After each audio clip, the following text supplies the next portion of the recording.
media loves a good headline, so that's nothing new there. Media loves to throw blame, and so I mean, I'm not here to talk about domestic policies. That's a different thing. This is, financial, and yeah, Opponents will use it against him. People will be angry and looking for someone to blame. And Trump will be the angry king. people always are looking But for the someone to reality is blame. that the crash was inevitable regardless of who won the election. Biden couldn't have prevented it. Mm-mm. Harris couldn't have prevented it. Nope. Nobody could prevent it. The crisis was locked in years ago when we made the decisions to To print go off trillions of gold. dollars, take Oh, up okay. massive debt, offshore our manufacturing, and create a financial system dependent on perpetual growth that's no longer sustainable. Trump will try to manage the crisis when it hits. He'll probably push for more stimulus, more money printing, maybe even some kind of debt restructuring or currency reform. He'll do whatever he can to minimize the pain, but the pain is coming. It's unavoidable. The question is just how bad it gets and how long it lasts. Sixth, don't let political bias cloud your judgment. If you love Trump, don't convince yourself that he'll magically fix everything. He won't. I mean, you could be those same people who I've seen in those court videos, or the people with the DUIs who said, Trump was said I could do it. Trump said this, Trump said that. I mean, that's those people's own, belief in whatever they want to think. If you hate Trump, don't convince yourself that he'll intentionally crash things. Nope, He won't. He'll try to he help. can't. This is bigger than Trump. This is bigger than politics. This is about economic reality. And economic reality doesn't care about your political preferences. No, it doesn't. Seventh, look at what's happening, not what people are saying.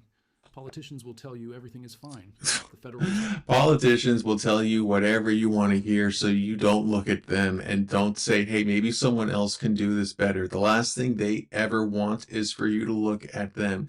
Politicians want you and me to look at each other and think we're the problem. So that's how they keep us at odds and keep their power safe. Reserve will say they have everything under control. The media will alternate between panic and reassurance depending on what gets clicks.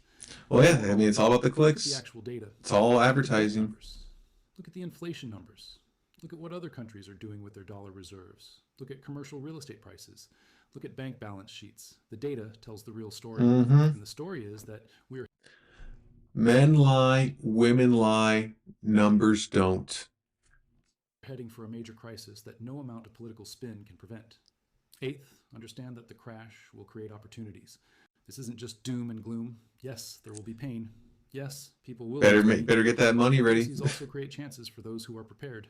When Mm-hmm. assets crash, you can buy them cheap. When Yep. others are panicking and selling, you can be buying. When the system Warren Buffett famous quote that I remember that I put me into action earlier in 2025. He said, "When others see fear, you should see greed." And I did. I bought, wide index funds, and they've gone up pretty nicely, and I'm going to continue to do that. I'm not going to buy at the top, I'm going to, or I'll, dollar cost average. That's my strategy. Dollar cost average, or wait for a crash. I know $5 a week doesn't sound really exciting, but when you're buying and it's going down and you're buying, that's where it's at. resets, those positioned correctly can build significant wealth. The Great Depression made some people very rich. The Mm-hmm. 2008 crisis made some Oh yeah, investors billions. Every crisis has winners and facts. losers. You want to be a winner. That doesn't mean you're celebrating others' pain. It means you're being smart and taking Taking advantage of advantage. opportunities when they Yep. arise. That's just prudent financial management. Ninth, prepare mentally and emotionally. The crash is going to be scary. People will panic. There will be anger and fear and uncertainty. So you need to be mentally prepared for that so you don't make emotional decisions. Have a plan now before the crisis. Decide what you'll do in various scenarios. Write it down. When the panic hits, follow your plan. Don't let fear drive your decisions. People who panic and sell at the bottom lose everything. People Mm-hmm. who stay calm and follow their strategy survive and thrive. 10th, take care of your health. Stress during financial Absolutely. crises can destroy your health, and medical problems during a crisis can destroy your finances. Do everything Not to mention that medical debt is like the number one reason for bankruptcy in this country. So yes, stay healthy. you can now to be healthy. Exercise, eat well, manage stress. Your health is your foundation. Now, let me address what Trump might actually do when the crisis hits, because he will try to respond. And his response will matter even if it can't prevent the crisis. Trump will probably push for massive stimulus.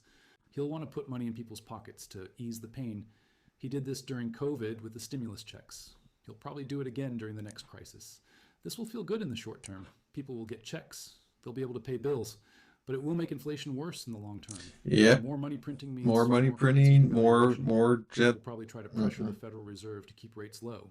He's done this before. He wants cheap money to stimulate the economy. But low rates during inflation is gasoline on a fire. It makes the problem worse. Trump will probably try to renegotiate the debt, maybe offer bondholders partial payment, maybe restructure terms. This is what he did in his business career when companies had too much debt. But doing this at a national level would destroy U.S. credibility and crash the dollar. Trump will probably try to blame someone: China, the Federal Reserve, past administrations, Congress. China. He'll try to deflect responsibility and pin it on others. This is just politics. Don't get distracted by it. Yeah. Trump might try to implement capital controls, make it harder for money to leave the country, restrict currency conversion. This is what governments do when their currency is in crisis. If he does this, it's a sign that things are really bad. Trump might try to push for a new currency system, maybe a gold-backed dollar, maybe some kind of digital currency, maybe membership in a reformed international monetary system. This would be the most radical option, but might be necessary if the dollar completely collapses. The point is, Trump will try things. He's not going to just sit there and do nothing. He'll act. He can't. But his actions will be reactive, not preventative. Yep. He'll be managing a crisis, not preventing it. And some of his actions might make things worse in the long run, even if they feel good in the short run. More stimulus feels good, but causes more inflation.